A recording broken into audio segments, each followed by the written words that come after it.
The crystalline chambers of Station Nexus Prime gleamed under the light of the dying blue star. 47 different species had gathered here today, their representatives filling the vast council hall with a mixture of colors, shapes, and sounds that would have amazed any human seeing it for the first time. But Ambassador Jiwan was not amazed anymore. She had been Earth's representative for 3 years now. She had learned that behind all this beautiful diversity lay the same old problems that plagued humanity back home: politics, fear, and the desire for power. Today's meeting was about Earth. Again, it seemed like every month, someone on the council had a complaint about humanity. They expanded too fast. They built too many ships. They asked too many questions. They refused to follow traditions that had stood for thousands of years. Giwan sat in her designated seat and listened to Counselor Vextel speak.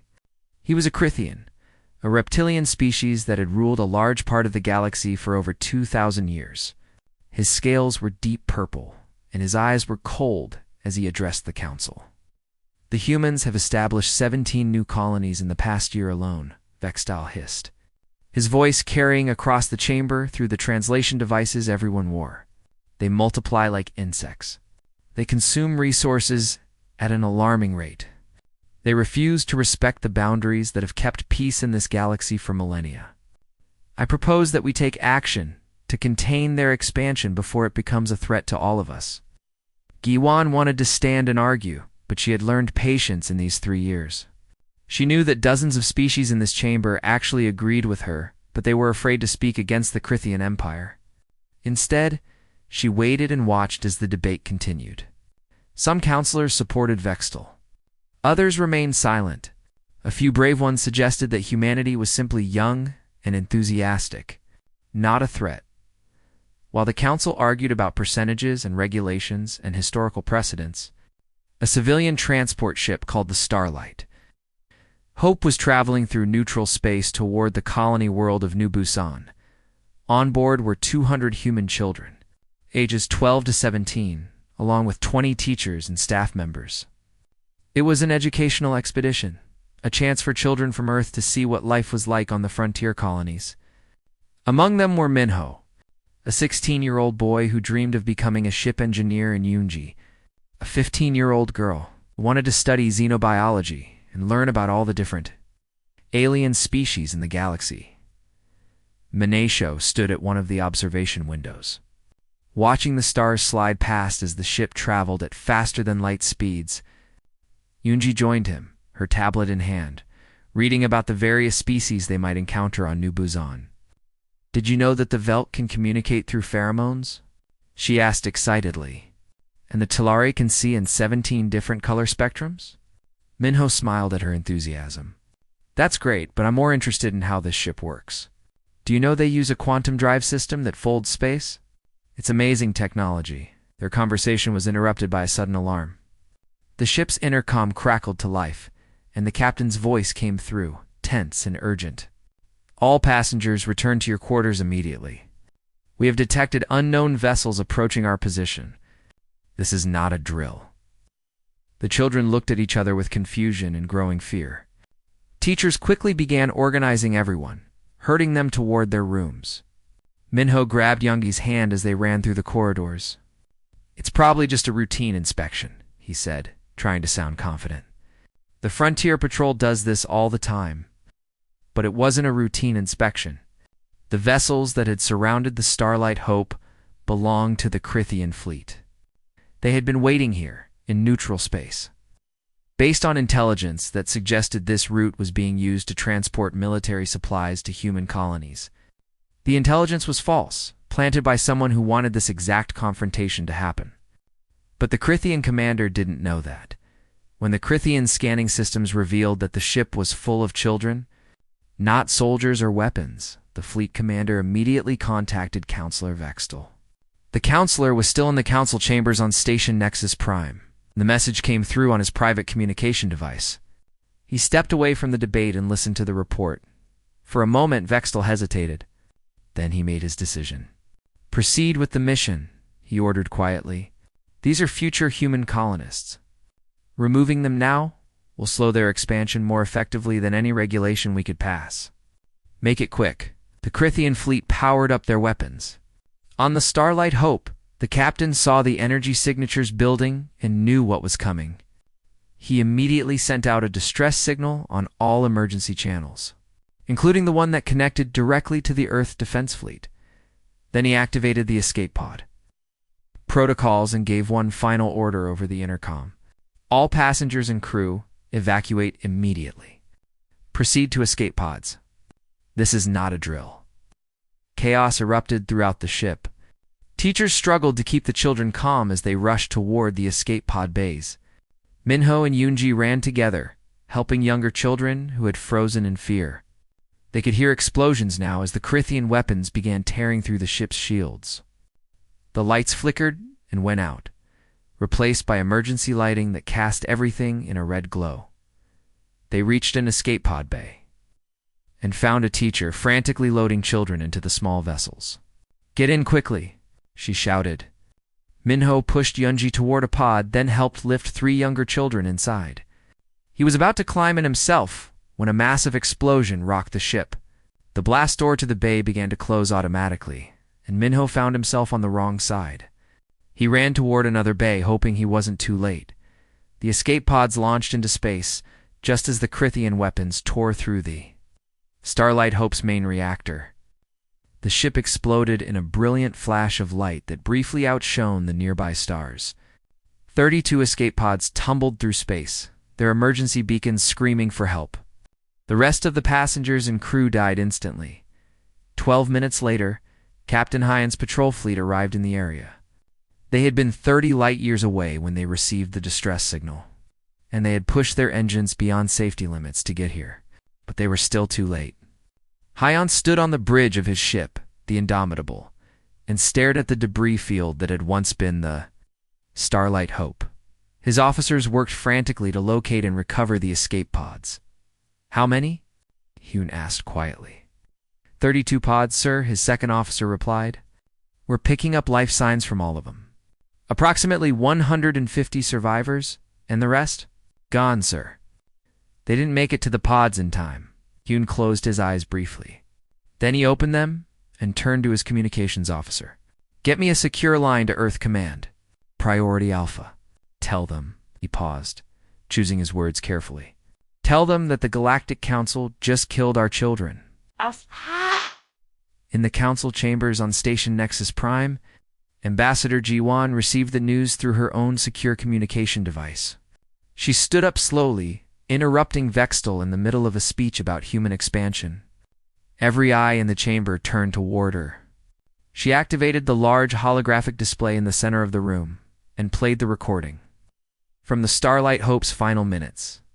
The council watched in silence as the civilian transport ship, clearly marked with educational expedition identifiers, was destroyed by Crithian military vessels. When the recording ended, Ji-won spoke in a voice that was perfectly calm and perfectly cold. "The Galactic Council has just made the worst mistake in its 12,000-year history. When humanity joined this council, we asked for only one thing. We said that our differences in culture and custom could be negotiated. We said that our aggressive expansion could be discussed. We said that we would try to understand your ancient traditions, but we demanded that our children be considered sacred and untouchable. You agreed to that term. Today, you violated that agreement. Counselor Vextel authorized an attack on a civilian vessel carrying 200 children. 170 of them are dead." The chamber erupted in shocked voices. Some counselors looked genuinely horrified. Others looked confused. Vextel stood frozen, his scales suddenly pale. Ji-won continued speaking, her voice cutting through the noise. "There will be consequences for this action. I am formally withdrawing Earth's cooperation with all Council activities until this matter is resolved. Every human diplomat, trader, scientist, and civilian will be leaving Council space within the next 72 hours. And you should know this. Humanity demanded only one rule from this galaxy. Don't attack our children. You broke that rule. Now you will learn why it existed." She walked out of the chamber, leaving behind a council that was finally beginning to understand what they had done. The news reached Earth 6 hours after the attack through the quantum. communication network that connected all human worlds. The response was immediate and absolutely terrifying to anyone who was watching. Every human colony, station, outpost, and settlement went completely dark within minutes. Communication channels shut down. Trade routes closed. Diplomatic channels went silent. It was as if humanity had simply vanished from the galaxy. The Galactic Council tried to contact Ambassador Guan, but she had disappeared. They tried to reach human traders and scientists scattered across Council space, but all of them were gone. Ships that had been docked at various stations had departed without warning. Research facilities had been abandoned. It was the most coordinated and complete withdrawal that the galaxy had ever seen. Behind the communications blackout, humanity was moving with frightening efficiency. On Earth, in the command center buried deep beneath the surface, Admiral Suyun stood before a massive holographic display showing every human world and ship in the galaxy. She was 60 years old, with gray hair and eyes that had seen 3 different wars. She had been preparing for this exact moment since the day Earth joined the Galactic Council. "Activate Protocol Nightfall," she said quietly, across human space. Military vessels that had been disguised as civilian transports suddenly revealed their true nature. Hidden weapons systems powered up. Soldiers who had been working as engineers and technicians reported to their real posts. Entire asteroids that were supposed to be mining operations opened up to reveal massive shipyards where humanity had been building its war fleet in secret. The truth was simple and terrible. Humanity had never trusted the Galactic Council. From the moment they joined, they had been preparing for war. While the elder species thought humanity was young and naive, human intelligence officers had been mapping every military installation in Council space. Human engineers had been studying alien technology and finding weaknesses. Human diplomats had been gathering information about political divisions and potential allies. For 3 years, humanity had been preparing to fight a war against 47 different species at the same time. Dr. Deho sat in his laboratory on Mars, reviewing files that represented years of secret research. He was a xenobiologist, but his work had nothing to do with understanding alien life for peaceful purposes. His team had been studying the physiology of every Council species, looking for vulnerabilities. They knew which atmospheres each species needed to breathe. They knew which frequencies of sound could disorient them. They knew which chemicals were harmless to humans but toxic to aliens. All of this information was now being compiled into weapons systems. On one of the recovery ships bringing survivors back from the Starlight Hope attack, Minho sat in a medical bay, staring at nothing. He had burns on his arms and a broken rib from when he had been thrown against a wall during the ship's destruction. But the physical pain was nothing compared to what he felt inside. He kept thinking about all the children who hadn't made it to the escape pods. His roommate from Earth, the 12-year-old girl who had asked him about quantum drives just hours before the attack.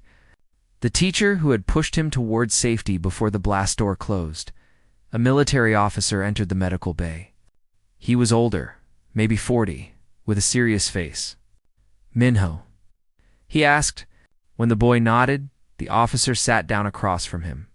"My name is Colonel Taijin. I know you've been through something terrible, and normally we would give you time to recover. But these are not normal times. We're offering survivors like you a chance to do something about what happened. There's a program, a military program, where we can train you and prepare you to make sure this never happens again. It's dangerous, and it's difficult, but it's a way to turn your grief into action. Are you interested?" Minho looked up at the colonel. His eyes were red from crying, but there was something hard forming behind them. "What kind of program?" "I can't tell you details unless you volunteer, but I can tell you this. We're going to war with the species that killed your friends. And we're going to make sure every other species in the galaxy understands that human children are never, ever to be harmed again." "I volunteer," Minho said without hesitation. Meanwhile, on Station Nexus Prime, the Galactic Council was beginning to panic. 7 days had passed since the attack, and they had heard nothing from humanity. Ships that tried to enter human space were turned away by automated defense systems. The few Council species that had tried to send diplomatic envoys found that humans simply refused to respond. "Counselor, Tamea of the Velk Confederation was one of the few council members who understood what was happening. The Velk were an insectoid species that valued logic and survival above all else. She had studied human history during their 3 years in the council, and she knew something that the others seemed to have forgotten. Humans were very, very good at war. Their entire history was one long story of fighting each other and developing increasingly better ways to kill. Now they had stopped fighting each other and focused all of that violent creativity on external threats. "We need to apologize," Tiamia said during an emergency council session. "We need to give them everything they ask for, because the alternative is worse than you can imagine." But the elder species, led by Vextal and his allies, refused to listen. "They're just one species," Vextal insisted, though his voice wasn't as confident as it had been a week ago. "We are 47 species with thousands of years of experience. If they want war, they will learn their place." On the 8th day, Ambassador Juan returned to station Nexus Prime. She walked into the council chambers accompanied by 20 human soldiers in full combat armor. The soldiers didn't point their weapons at anyone, but their presence was a clear message. Juan stood in the center of the chamber and spoke to the council. "I'm here to present humanity's demands," she said. "They are simple and non-negotiable. First, Counselor Vextal and every Crithian officer involved in the attack on the Starlight. Hope must be surrendered to Earth for trial. Second, the Crithian Empire will pay reparations to the families of every child who died. Third, this council will formally apologize and create new laws guaranteeing the safety of all civilian populations, especially children, regardless of species. You have 72 hours to comply." The chamber exploded with angry voices. Multiple councilors shouted that the demands were unreasonable and insulting. Vextal himself stood and declared that the Crithian Empire would never surrender its officers to human justice. Other councilors argued that setting this precedent would undermine the council's authority. Juan listened to all of this with a calm expression. When the noise finally died down, she spoke again. "Then we are at war. Not just with the Crithian Empire, but with the entire Galactic Council. You had one chance to avoid this. You chose to protect the people who murdered our children instead of seeking justice. That tells us everything we need to know about the value you place on life." She turned to leave, but Counselor Temia called out to her. "Ambassador, please? Some of us voted against the authorization for that attack. Some of us warned that there would be consequences. Don't punish the entire galaxy for the crimes of a few." Guan paused and looked at Temia. "Then, I suggest those species make their opposition to the Council's decision very clear and very public. Humanity will remember who stood with us and who stood against us when this is over." As Jiwan left the chamber with her military escort, every human still in council space began their final evacuation. Within hours, they were gone. And then the war began, not with fleets and battles, but with something far more insidious. Across council space, computer systems began to malfunction. Defense platforms went offline. Communication networks crashed. Supply chain databases were corrupted. Military ships found that their navigation systems were giving false readings. Research stations discovered that years of data had been wiped from their servers. Every piece of technology that humans had touched during their 3 years in the Council was now turning against its owners. The realization hit the elder species like a cold wave. While they had been debating and arguing about human expansion, humanity had been planting backdoors and kill switches in every system they could access. Human engineers who had helped upgrade defense platforms, human programmers who had improved security protocols, human scientists who had collaborated on research projects, they had all been preparing for this moment. The Crithian Empire was hit the hardest. Every military installation found itself cut off from central command. Ships couldn't communicate with each other. Defensive shields flickered and failed. It was chaos on a scale that the Empire hadn't experienced in centuries. In the hidden training facility on Titan, Minho stood with 50 other survivors from the Starlight Hope. They had spent the past week in intensive training and preparation. Now, Colonel Taijin stood before them, explaining what they were about to become. "You are the first members of the Retribution Corps," he said. You will be enhanced with technology that we've developed specifically for this war. You will be trained to fight in any environment and against any enemy, and you will be the ones who deliver justice for the children who died. This is your choice. Once you begin, there's no going back. 3 weeks after the attack on the Starlight Hope, the Crythian Empire was in chaos. Their military command structure had collapsed almost overnight. Generals couldn't communicate with their fleets. Defense installations operated independently with no coordination. Supply ships had no idea where they were supposed to deliver their cargo because all the logistics systems had been corrupted. The mighty empire that had ruled a quarter of the galaxy for 2,000 years was stumbling blind. Then the human fleet arrived. Captain Hoon, now promoted to Commodore, commanded a battle group of 30 ships. They appeared at the edge of Crythian space without warning, moving with perfect coordination. The Crythian defense forces scrambled to respond, but they were disorganized and confused. When the battle began, it wasn't even close. Human weapons were different from anything the Crythians had seen before. Instead of the standard energy beams that most species used, humans employed a mixture of technologies stolen and adapted from multiple alien species. Missiles that could navigate through defensive shields, electromagnetic pulses designed specifically to overload Crythian ship systems, kinetic weapons that moved so fast they couldn't be detected until impact. And behind every weapon was human intelligence, about exactly where to hit for maximum effect. The Crythian fleet defending their outer territories was destroyed in less than 3 hours. Heian stood on his bridge, watching the tactical display with no satisfaction. This wasn't a victory to celebrate. This was just the beginning of making them pay for what they had done. Status report, he ordered. 17 enemy vessels destroyed, 8 disabled, 3 surrendered. His tactical officer replied. We took no losses and minimal damage to our shields. Could begin the next phase. I want every Crythian military installation in this sector mapped and cataloged. We're going to dismantle their empire piece by piece. While the fleet conducted military operations, the Retribution Corps was preparing for their first mission. In the transport ship carrying them toward Crythian space, Minho stood in the armory, looking at his new equipment. The armor was unlike anything that existed before humanity went to war. It could adapt to any environment, from the vacuum of space to the crushing pressure of ocean depths. It had built-in systems that could filter any atmosphere and protect against radiation, extreme temperatures, and chemical weapons. The helmet's display could see in multiple spectrums and process tactical information. It's faster than a human mind could think. But the real changes were inside him. The enhancements that Dr. Deho's team had developed weren't just technology grafted onto a human body. They were improvements to muscle density, bone strength, neural processing speed, and healing capacity.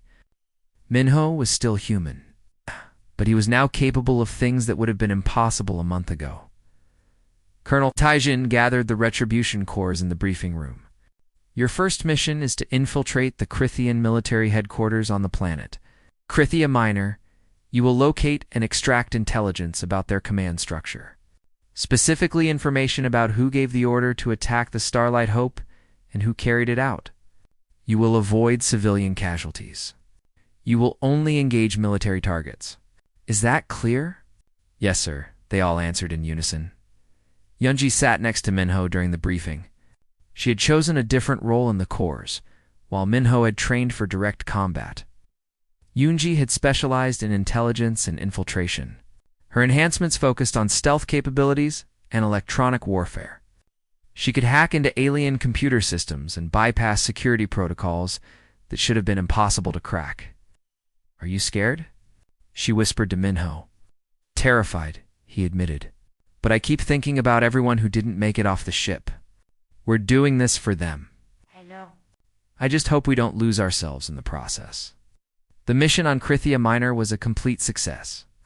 The Retribution Corps infiltrated the headquarters using a combination of stealth technology and careful timing.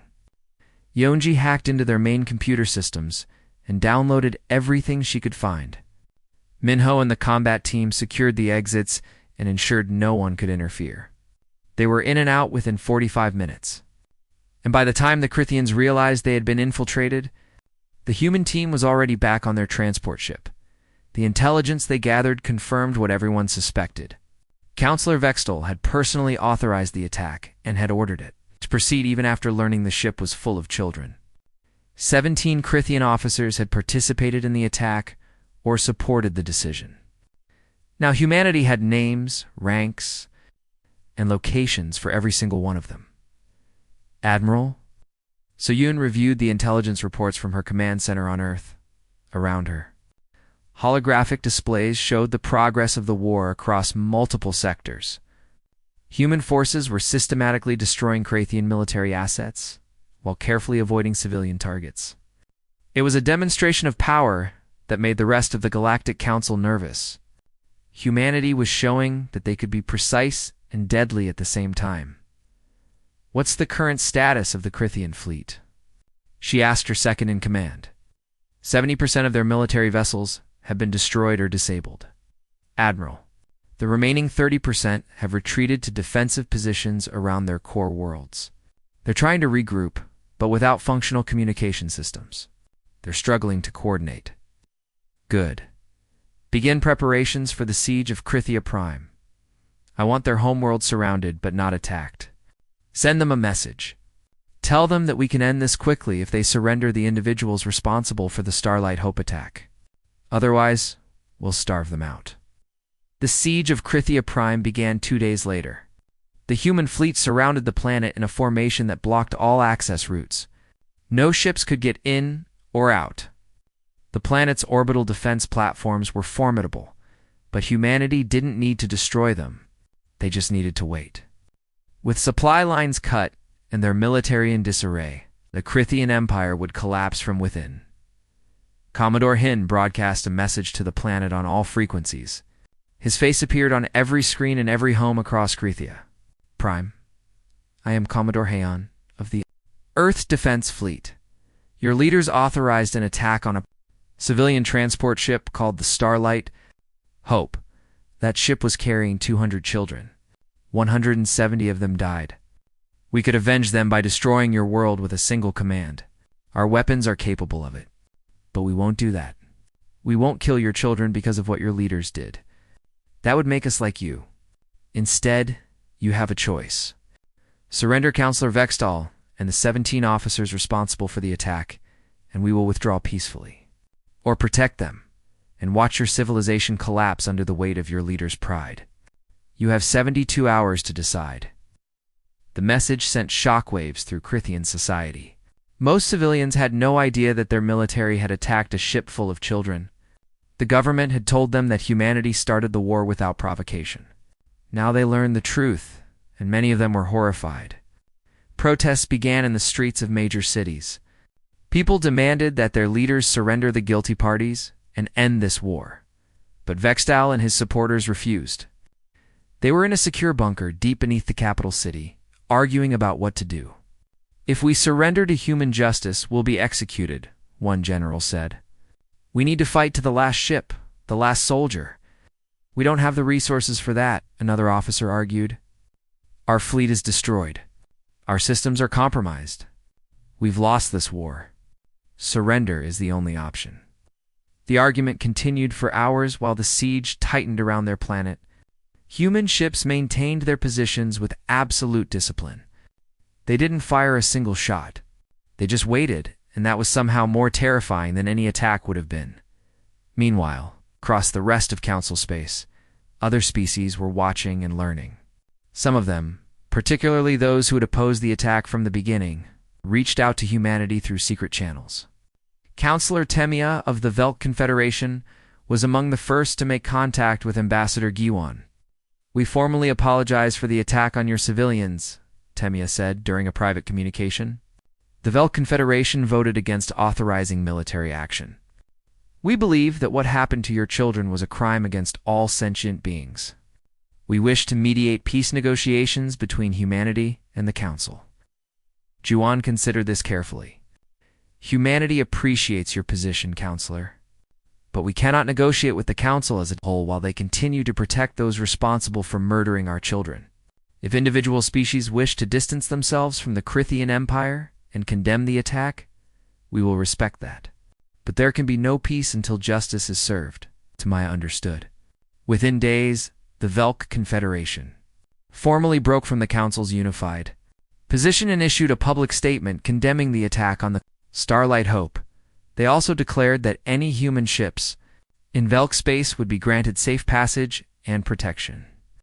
It was a risky move that could have brought the Council's wrath down on them, but Tamaya had calculated correctly. Other species saw what the Velk had done and realized that cooperation with humanity offered survival while opposition brought destruction. 5 years had passed since the attack on the Starlight Hope. The galaxy looked very different now. The old Galactic Council had been completely reorganized under the Children's Accord.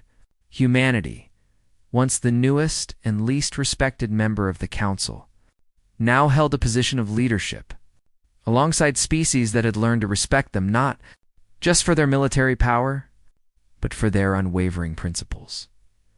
Ambassador Juan had been elected as the Secretary General of the Reformed Council, the first human to hold such a high position. She worked from an office on Station Nexus Prime that overlooked the vast diplomatic chambers where representatives from 73 species now gathered. More species had joined after seeing how the new system protected smaller civilizations from the predatory practices of the elder species. On her desk was a small holographic display that showed a slowly rotating image of the memorial station that had been built. At the site where the Starlight Hope was destroyed, the station was vast, shaped like a ring with observation windows that allowed visitors to look out at the stars. At its center was a memorial wall made of crystalline material that held the names of all 170 children who had died. Illuminated by soft light that never dimmed, the memorial station had become a pilgrimage site for humans and aliens alike. Parents brought their children there to teach them about the cost of prejudice and hatred.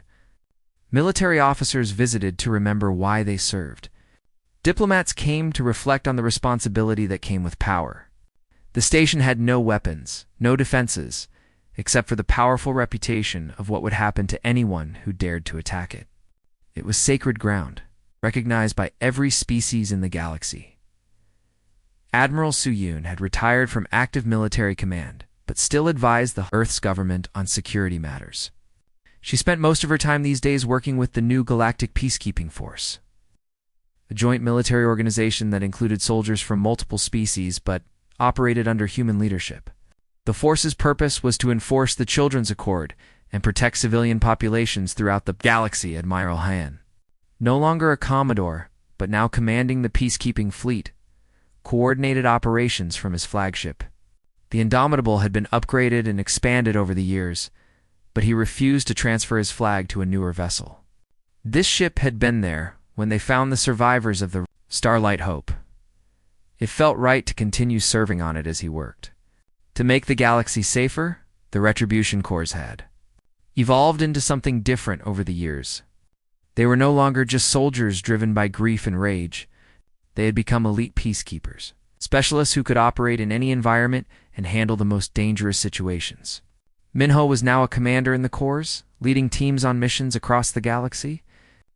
At 21 years old, he had seen more combat and made more difficult decisions than most soldiers twice his age. Youngji had chosen a different path. After serving in the Retribution Corps for 2 years, she had returned to her original dream of studying xenobiology. But her studies now had a purpose beyond simple curiosity. She worked for the Reform Council, helping to understand different species and find ways to bridge cultural gaps that could lead to conflict. She had become one of the most respected voices in interspecies relations, precisely because she understood both the human capacity for violence and the alien perspective that had led to the attack in the first place. The Crithian Empire had been rebuilt under new leadership. The species had undergone a cultural transformation, rejecting the aggressive expansion and superiority complex that had defined them for thousands of years. Young Crithians now grew up learning about the Starlight Hope attack as a cautionary tale about the dangers of seeing other species as lesser beings. Some Crithians had even volunteered to work on the memorial station as a way of honoring the children who died and showing that their species had changed. On the 5th anniversary of the attack, a massive ceremony was held at the memorial station. Representatives from every council species attended, along with the families of the children who had died. The station was filled with people, a mixture of humans and aliens who had come to remember and reflect. Minho stood before the memorial wall, his hand resting on the crystalline surface where the names were inscribed. He found the name of his roommate who hadn't made it to the escape pods. Next to him, Yunji held flowers from Earth that they would release into space as part of the ceremony. They had done this every year since the memorial opened, and they would continue to do it for the rest of their lives.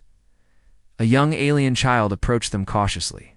She was Velk, with the distinctive, compound eyes and chitinous exoskeleton of her species. Her parents stood a few steps behind, watching carefully.